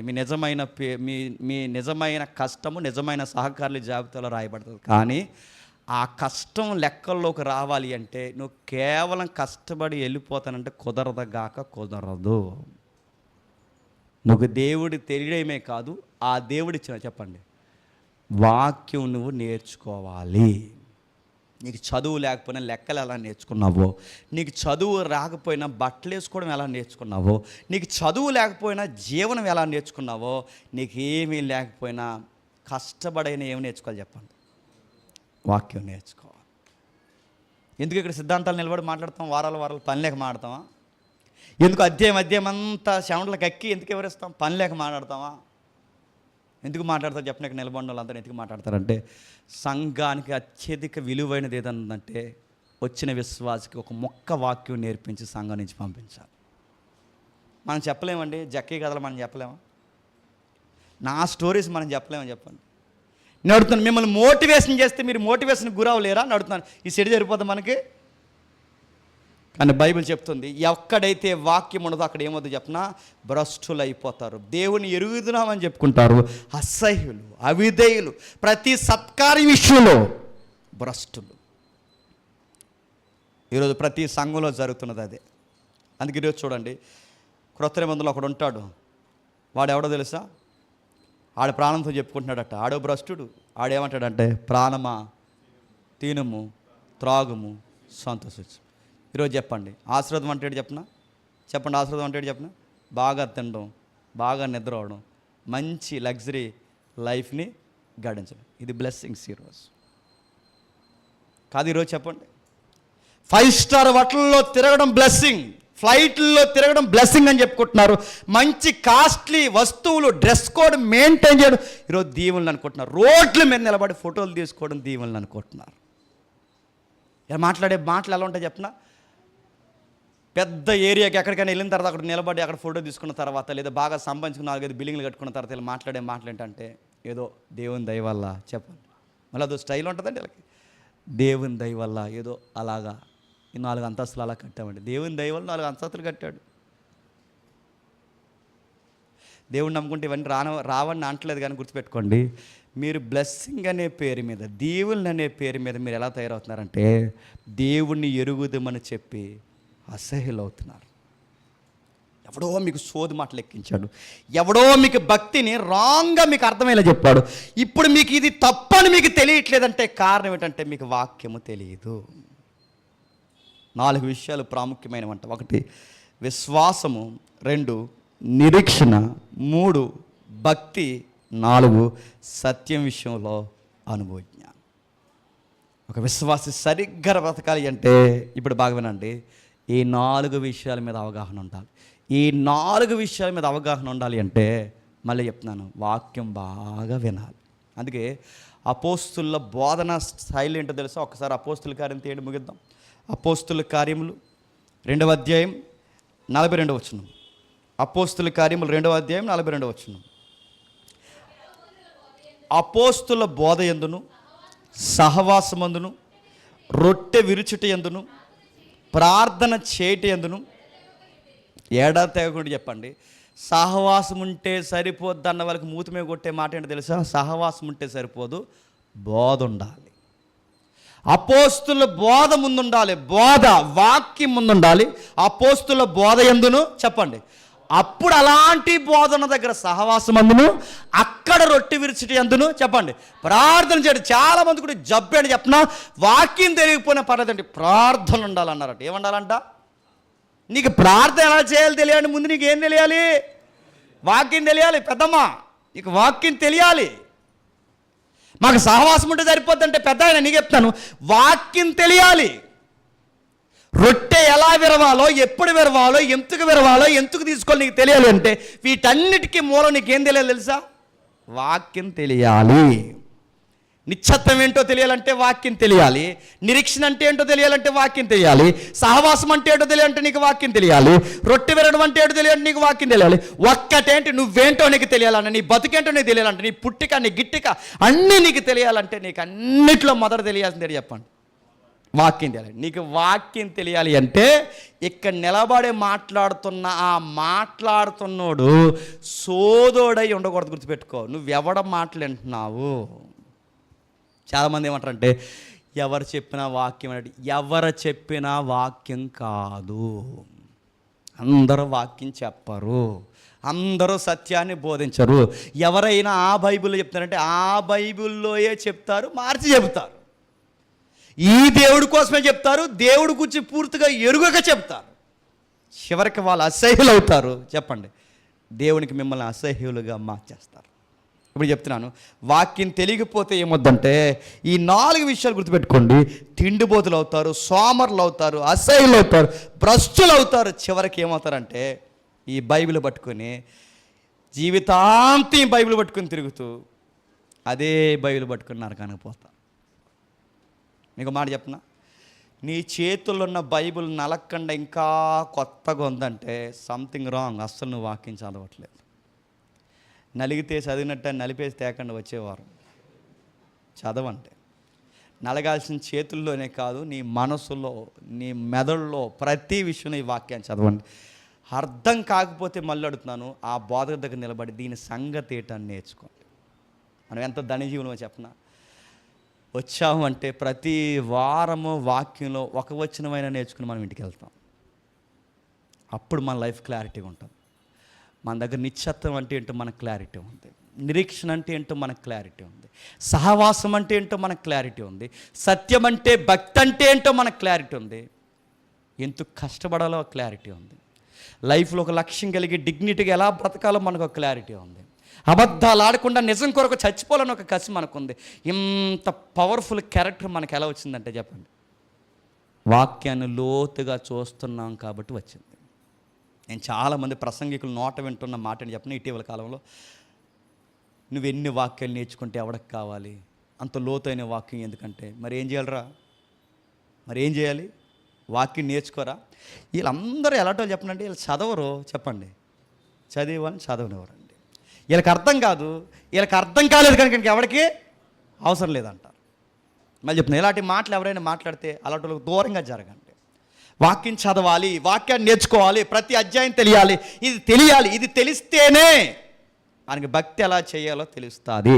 నేను రైట్గా ఉన్నాను రాంగ్ ఉన్నాను నాకు తెలియజేసేది ఒకే ఒకటి చెప్పండి, ఈ వాక్యమే చెప్తుంది. దీని దివారాత్రులు నేను పట్టుకుని తిరిగి, సంవత్సరం అంతా దీన్ని పట్టుకుని తిరిగి, నా జీవితం అంతా దీన్ని పట్టుకుని తిరిగి, ఇందులో ఏముందో నాకు తెలియకపోతే నేను చేసిందే భక్తి అనుకుంటే, బైబిల్ పట్టుకుని నరకానికి పోతే భూమి మీద ఎంతకన్నా విషాదకరమైన సంఘటన ఈ భూమి మీద ఇంకేమీ చెప్పండి లేదు. ఇది నీకు తెలియాలి. ఇది ఎన్ని సంవత్సరాల నుంచి మోస్తున్నావో తెలియదు, కానీ ఇది నీకు పిన్ టు పిన్ తెలియాలనే నీకు సరిపోద్దనే మన జీవితాలకి తగ్గట్టుగానే ఇది రాయించాడు. ఇది నువ్వు ఇది చదవకపోతే నీకు నీ జీవితానికి ఇంకా అర్థం పరమార్థం ఏం తెలుస్తుంది చెప్పు. ఇంత వాక్యం విన్న తర్వాత కూడా వీడు ఏ పనిలోకి వెళ్ళట్లేదంటే మళ్ళీ చెప్తున్నాను, వీడికి వాక్యం ఎక్కిందంటారా? ఇంత వాక్యం విన్న తర్వాత కూడా వీడు సోమరోళ్ళగా ఎప్పుడు నిద్రవడానికే చూస్తున్నాడంటే అసలు వీడికి దేవుడు తెలుసా? ఇంత వాక్యం విన్న తర్వాత కూడా వీడి తిండికి ఇంత పరుగులు చేస్తున్నట్టు వీడికి వాక్యం తెలుసా? ఈ బ్యాచ్ అంతా ఎక్కడ ఉన్నారో చెప్పండి. క్రేతు బాగుండ, అసలే అనాగరికులు, అసలే మూఢనమ్మకాలు కలిగిన వారు, అసలే ప్రకృతి ఆరాధకులు, ఇంత దరిద్రపు ఆచారాలు కలిగిన వాళ్ళు, నమ్మకాలు కలిగిన వాళ్ళు, ఇప్పుడు వాళ్ళని మార్చడానికి పౌలు గారు చక్కటి వాక్యం చెప్పి మారిస్తే ఆయన వెళ్ళిపోయిన తర్వాత ఈ సున్నతి బోధకులు అందరూ వచ్చి ఏం చేశారట, మొత్తానికి వీళ్ళని సోమరపోతం చేశారంట. ఇప్పుడు చెప్పండి, సంఘాన్ని మార్చాలి, బోధకులను మార్చాలి, పెద్దలను మార్చాలి, విశ్వాసులందరిని ఒక లైన్లో పెట్టాలంటే సరైన గ్రీకు వీరుడు అక్కడికి వెళ్ళాలి. ఆయన ఎవరు చెప్పండి? తీతు వెళ్ళాలి. ఆయన వెళ్ళి ఏం చెప్తాడు? వాక్యం ఏం చెప్తాడు చెప్పండి? మనిషి కష్టపడాలని చెప్తాడు, రూపాయి సంపాదించాలని చెప్తాడు, సముద్రం మీద పోతున్న వారిని దోచుకోవడం తప్పురా అని చెప్తాడు, అబద్ధాలు ఆడడం తప్పురా అని చెప్తాడు, దొంగతనం చేయడం తప్పురా అని చెప్తారు, వదలబోతులుగా తిరగడం తప్పురా అని చెప్తాడు, ఎదుటోడి కష్టాన్ని దోచుకోవడం తప్పురా, పక్క దీవుల మీద దాడి చేయడం తప్పురా, ఇలాంటి భ్రష్టులుగా మృగాల్లాగా ఎదుటి వ్యక్తుల మీద తిరగబడడం తప్పురా అని చెప్తాడు. దేన్ని బట్టి చెప్తాడు చెప్పండి? వాక్యాన్ని బట్టి చెప్తాడు. ఇప్పుడు చెప్పండి, ఈ సంఘంలో వాళ్ళందరూ బాగా బద్దకస్తులు అంటే ఈ పాస్టర్ గారు వీళ్ళకి ఏం చెప్పట్లేదు చెప్పండి? వాక్యం చెప్పట్లేదు. ఈ సంఘంలో ఉన్న వాళ్ళందరూ జర్జాగా అబద్ధాలు ఆడతారంటే వీళ్ళకి ఏం చెప్పట్లేదు చెప్పండి? వాక్యం చెప్పట్లేదు. ఈ సంఘస్థులందరూ బాగా తిండిపోతులు అంటే ఈ పాస్టర్ గారు ఏం చెప్పట్లేదు చెప్పండి? వాక్యం చెప్పట్లేదు. మీకు మాట చెప్పనా, కొంతమంది సంఘ కార్యక్రమాలు సత్యము వాక్యం ఉండడానికి అంటే వస్తారు లేదని అదేది, కానీ 500 కిలోమీటర్ల దూరంలో ఫంక్షన్ జరుగుతుందనండి. ఫంక్షన్ అయ్యి వెళ్ళకపోతే ఎలాగండి? ఎక్కడికి? ఇప్పుడు వెళ్ళి ఆ బిర్యానీ తినకపోతే వీడికి జీవితం పోయినట్టు ఉంటుంది. ఇప్పుడు వీడికి లేరా? ప్రేమ విందుల్లో సంఘంలో గొడవలు పెట్టుకునేవారు లేరా తిండి కోసం? క్రేతు ప్రజలు కాదా? సంఘంలో అబద్ధాలు ఆడుకునే వాళ్ళు లేరా? వీళ్ళ క్రేతు ప్రజల లక్షణాలు కాదు ఇవి? భ్రష్టులుగా, దుర్మార్గులుగా, వైల్డ్గా బిహేవ్ చేసి ఇక్కడ వాక్యం చెప్పినోడి మీద తిరగబడే లక్షణాలు కలిగిన వాళ్ళు లేరా? ఇది క్రేతు ప్రజల యాటిట్యూడ్ కాదా? ఇలా తయారవడానికి కారణం బహుశా వాళ్ళకి వాక్యం తెలియదు, బహుశా కదా వాళ్ళకి వాక్యం తెలీదు, వాళ్ళకి వాక్యం చెప్పిన ఎక్కదు, వాళ్ళ బుర్రలో ఎప్పుడు బాగు చేసుకోరు. వీళ్ళు ఉండాల్సింది ఎక్కడంటే ఫిలిస్తీన్ లాంటి వారు, క్రేతు ప్రజలు లాంటి వారు, కెప్తోరు ప్రజలు లాంటి వారు. వీళ్ళు మళ్ళీ చెప్తాను, వీళ్ళ జర్జాగా నరకానికి చెప్పండి పాత్ర. తీతెళ్ళాడు, సంఘాన్ని మార్చాడు, అర్థమైన వారు అర్థం చేసుకున్నారు, అర్థం కాని వారు నాశనాన్ని తెచ్చి మీదేసుకున్నారు. తర్వాత క్రేతు దీపం ఎలా అయిపోయింది చెప్పిన, రాను తన పురాతనమైన నాగరికత అంతా పోయింది. అప్పుడు ప్రజలందరూ మట్టి కలిసిపోయారు, నాశనానికి పోయారు. ఇప్పుడు క్రేతు ప్రాంతంలో ఎవరున్నారంటే వాటి మూలాలు ఆనవాళ్ళు మాత్రం మిగిలాయి. అందుకే అది నిజంగా జరిగిందా? ఇప్పుడు నేను మాట్లాడినంత నిజంగా జరిగిందంటే, నిజంగా జరిగిందనడానికి మీకు ఆధారం ఏంటంటే నాసోన్ అనే ఒక రాజభవనం ఇప్పటికీ ఉంటుంది. మీరు చూడండి, నాసోన్ అనే భవనం ఉంటుంది చూడండి ఒకసారి. ఇదే మీరు చూడండి, ఆ భవనం మీకు కనబడుతుంది చూడండి, ఇప్పటికీ అక్కడ ఉంది. ఎంత వెలసెలిన నాగరికత, ఎంత పేరు మోసిన నాగరికత, ఎంత బొమ్మలు చక్కగేసిన నాగరికత, అంత చక్కటి పాత్రలు చేసిన నాగరికత ఈరోజు ఏమేమి చెప్పిన మట్టి దెబ్బ అయిపోయింది. ఎందుకు అలా అయిపోయింది చెప్పండి? ఈ వాక్యానికి చెప్పండి విలువనివ్వక. నా తమ్ముళ్ళుగా, నా స్నేహితులుగా, మా జత పని వారుగా, మా సహోదరిమణులుగా మీ అందరికీ నేను చెప్పేది ఒకటే, మీరు సంఘానికి మానకుండా వస్తున్నారు లేదా తర్వాత విషయం, కానీ అన్నిటికన్నా ముఖ్యమైనది మానకుండా రావడం ఎంత ముఖ్యమైనదో ప్రతి వారం ఏం చెప్తున్నారో చెప్పండి కాస్త నేర్చుకోవడం చాలా ముఖ్యము. ఇక్కడ ఏమీ నేర్పించట్లేదు అని మీకు ఏ రోజైతే అనిపిస్తుందో, నేను పులిపేట మీద నిలబడి బైబిల్ పట్టుకుని దేవుడి ఎదురు చెప్తున్నాను, ఆ రోజు మీరు సంఘం మానేయండి. ఈ పాస్ట్ ఇక్కడ నిలబడి ఒక్క మాట కూడా మీకు చెప్పట్లేదు, మీ ఆత్మీయ జీవితానికి వాక్యమే ఏమి చెప్పట్లేదని ఇక్కడ నిలబడిన వాళ్ళు మీకు అనిపిస్తే, ఆ రోజు నుంచి మా సంఘానికి మీరు రాకండి.